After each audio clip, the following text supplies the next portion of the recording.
Hi, my name's Sue Ellam, and I'm a tarot reader. And I've been using the Mythic Tarot now for 25 years, and it's based on Greek mythology. And I'm Carrie Beleno. I am an intuitive Reiki master teacher and spiritual life coach. Been at this for about 23 years, and we are giving practical guidance for today's times we're in. So I am picking the question. They're all stuck together. All right. How does keeping a, quote, high vibration, unquote, strengthen our immunity? And what exactly is that? And I don't think it means what is immunity. It means what is high vibration. I think we all know what immunity is. So how does keeping a high vibration strengthen our immunity? And what exactly is high vibration? So high vibration is, or a vibe, is thrown around so much since the New Age era launched, 30 years ago. And it's also kind of hippie-ish, peace-loving, whatever vibe. But it's also very scientific and it's very practical. And I think that's a little bit of what I'm going to share with you now, which is what's coming forward, is about the vibration. Everything is a vibration. Everything has atoms that are moving. Every atom has electrons that are spinning around it. So everything emits a certain vibration. And if you had the correct electronic equipment to measure, you would see even the inanimate objects around you have a vibration. Otherwise, we wouldn't be able to see them. So everything is a vibration, including the things you cannot see. Of course, all light waves, radio waves, microwaves, radar, all of that is a vibration as well, even if we can't necessarily see the vibration. And then the things that are completely invisible, like thoughts and emotions, they all have a vibration as well, a frequency.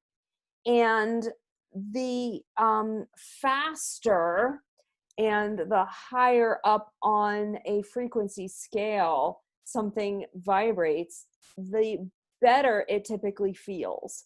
So when we're talking about emotions that are, and since we're emotional beings, when we say high vibration, what we're emitting a high vibration, we're speaking on emotional terms. We're not talking about emitting microwaves from us, because we can't do that, clearly. I don't think. Well, not yet anyway. Maybe that's one of our superpowers. But we're talking about a high vibe. We're talking about emotions. So we are talking about joy. We're talking about passion. We're talking about love. We're talking about contentment and peace and patience and humor. Those are all what we call high vibe, higher vibrational emotions. And then, of course, the lower ones, and if you look at Abraham Hicks has an actual chart of the levels of emotional vibrations. And then obviously, things that are fearful, angry, frustrating, impatient, grief, those are all lower vibrating emotions. So when we keep a high vibe, and we do that by listening to our heart, doing what our heart tells us is something that brings us joy, and making sure we schedule those things into our days, that will shift the vibration that we're feeling and what's coming off of us. And our immune system benefits from that, because our immune system works well. And if you want to talk to a quantum scientist or whatever, they'll tell you about how the T cells are boosted by the frequencies, et cetera, et cetera. And so these vibrations actually boost our cellular response. They're less taxing Our body doesn't have to be in fight or flight with a higher emotion. Our body digests food when we're happier and in a higher vibration more easily. It rests more easily, more comfortably, and all of those things boost our immune system. So there is a very large correlation between the high vibration and our immune system. So I think Sue is going to be able to, I feel like the cards are going to pull up ways to maintain or gain those high vibrating emotions. That's what I suspect you're going to see. See. I feel like there's like part 2 to what I just said. And I think you have part 2 coming. Well, it was a very, very good technical description, which... Yeah, even though it wasn't that technical because I couldn't find the words. No, but it was better than I could have done, I'll tell you.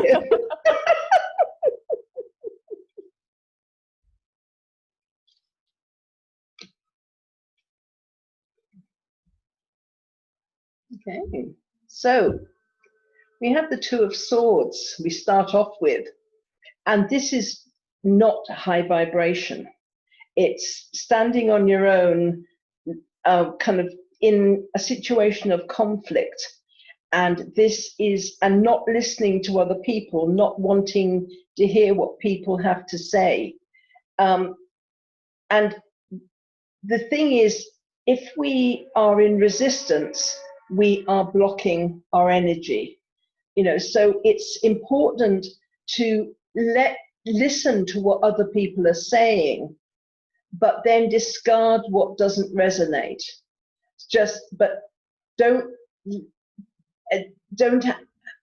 be around people that, if you can, that are in conflict, and don't, try not to be the person people will come to if they are fighting, wanting you to take their sides and things like that. So because being around people who are fighting all the time, and that is what they like to do, have lots of arguments and things, being in those kind of situations will not allow you to get into a high vibration.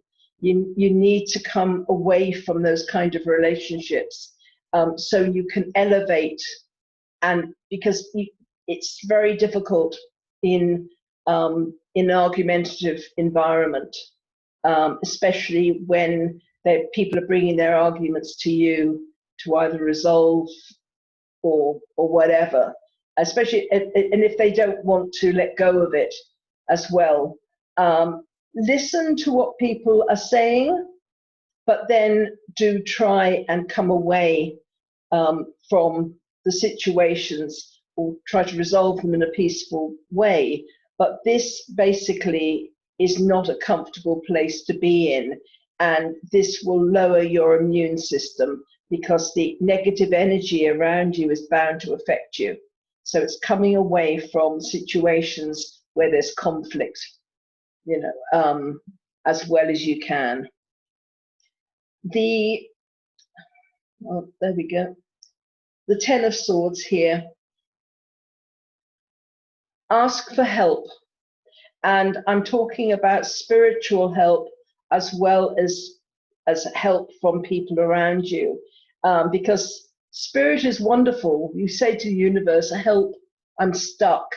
And something or other comes your way, because this is a resolution to the previous card.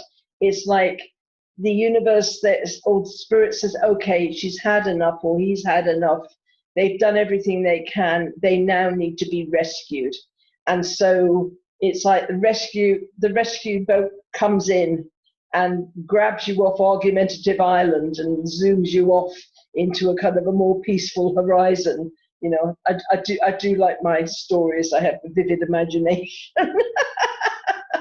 But you will receive help if you ask for it.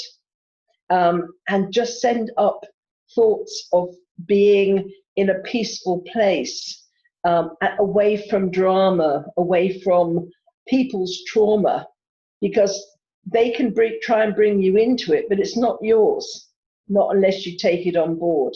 So this is you being rescued, and and by being rescued from low vibration, you can then cultivate your higher vibration. You can then become more peaceful yourself.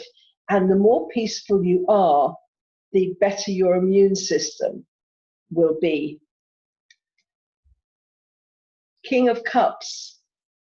You can then get into a place of being the counselor, the healer, very good at helping other people, but not so great at letting other people help you. So this is really what you were saying is quite correct. This is a kind of a solution, because when we're in the position of counselor, healer, we're actually coming from a place of knowledge, a place of peace within ourselves. So if people come to us with conflict, we are then not affected by their conflict. We started off here kind of with being very affected by people's conflict and not knowing what to do about it, how to get out of it. So we're coming from quite a low vibration. Once we get the help and we manage to distance ourselves from it, and we raise our vibration, we are much better able to help people in conflict by helping them to raise their vibrations rather than us lowering our vibration to get into the battle zone with them. So it's coming from a higher vibration where we're much more able to be effective, and we don't get dragged down by other people's things. Somebody once asked me, because I did the festivals for about 14 years, and sometimes I do as many as 13 readings in a day. And I remember one day I did 20 readings in a day, and people were saying, how on earth do you do that? And I think that how I could do it is by not getting personally involved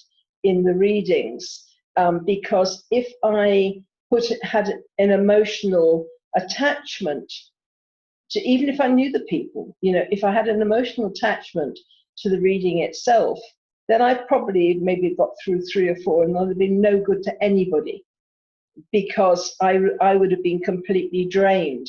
So you have to have this detachment, because after all, it's not your story, it's not your life, it's someone else's. So you have to have this detachment to better give advice,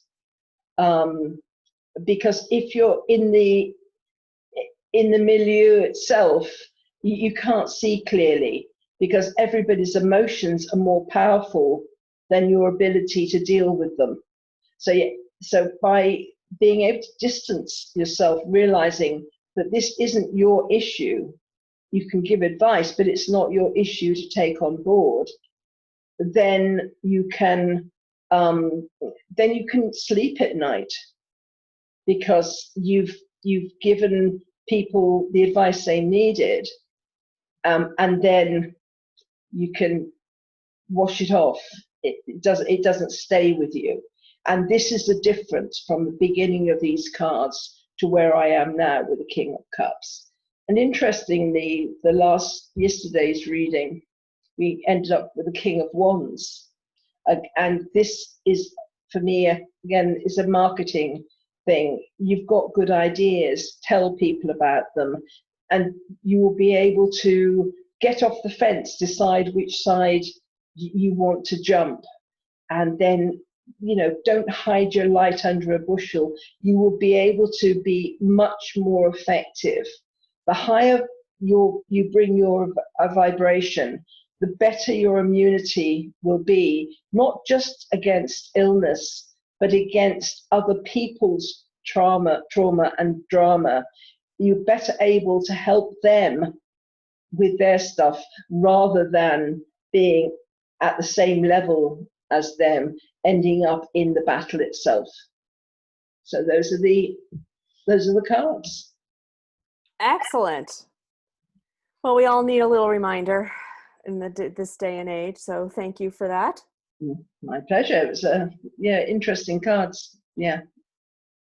And as always, like, share, and subscribe. We hope that you're enjoying this guidance, and know that you can always just go back and visit any of the titles anytime you're faced with a question or decision. And Carrie and I are both available with our own different ways to help if we're required. So please, if you get drawn to either of us, send us a message and see if we can help. do one-on-one virtual appointments from wherever we are. So absolutely. Okay, it's bye from me. And we'll see you tomorrow.